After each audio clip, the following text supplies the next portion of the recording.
ঘুম থেকে উঠে আমার মনে হয় না আমার কোনোদিনও মিস গিয়েছে কিনা। আমি সবার আগে আমার মার রুমে গিয়ে মাকে দেখি।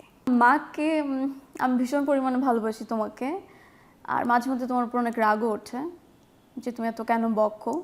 মা আমার কাছে আমার জীবনের পৃথিবীর শ্রেষ্ঠ মানুষ। আর মানে ছোটবেলা থেকে যখন আমি বুঝতে শিখেছি তারপর থেকে এখনো পর্যন্ত সে যেই পরিমাণে কষ্ট করেছে আমাদের 3 ভাই বোনের জন্য, আমার জন্য বেসিকলি। আর প্রত্যেকটা মাই তো কষ্ট করে, রাইট? কিন্তু মানে কি বলবো, মা আমার বন্ধু, মা আমার পছন্দের মানুষ, ভালোবাসার মানুষ। মা আমার অ্যাকচুয়ালি সব। মানুষের জীবনে ছোটবেলা থেকে বেস্ট ফ্রেন্ড থাকে, আমার বেস্ট ফ্রেন্ড ছিল না, ছিল কিন্তু বেস্ট ফ্রেন্ডকে যেটা শেয়ার করতাম না সেটা মাকে এসে শেয়ার করতাম। আর মা খুবই স্ট্রিক্ট ছিলেন, আবার তার পাশাপাশি আমি জানি না এটা কীভাবে একটা মানুষের দ্বারা সম্ভব যে স্ট্রিক্টও আবার ফ্রেন্ডলি আচরণও করেছে আমার সাথে। তো হয়তো এই জন্যই আমরা এইভাবে মানে শিক্ষা পেয়েছি বা বড় হয়েছি। তো মাকে ছাড়া আসলে আমার দিন চলে না, টু বি অনেস্ট। আমি যখন ঘুম থেকে প্রতিদিনই উঠি, আমার তো ফুল ফ্যামিলি আমরা একসাথে থাকি, তো ঘুম থেকে উঠে আমার মনে হয় না আমার কোনোদিনও মিস গিয়েছে কিনা। আমি সবার আগে আমার মার রুমে গিয়ে মাকে দেখি।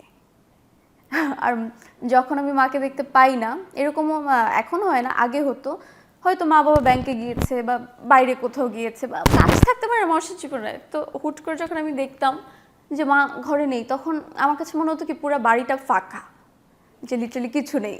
অনেকেই আছে, ভাই বোন আছে, আরও রিলেটিভরা আছে, বাট তারপর মনে হতো যে না, সামথিং মিসিং। তো মা আমার কাছে এরকমই। এখনো প্রচুর পরিমাণে শাসন করে, বকা দেয় অনেক।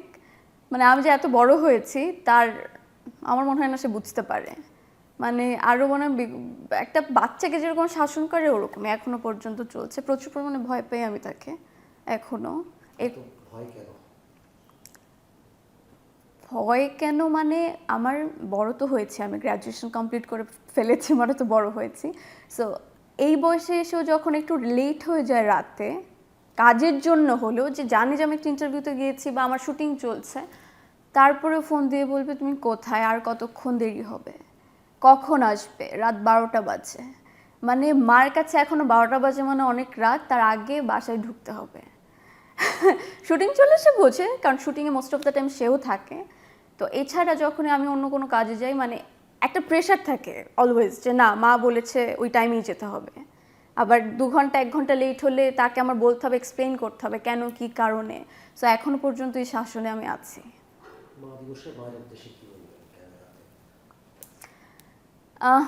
মা দিবস উপলক্ষেই না, প্রতিদিনই আমি তাকে বলতে চাই কিন্তু বলতে পারি না যে আমি তাকে ভীষণ পরিমাণে ভালোবাসি। আর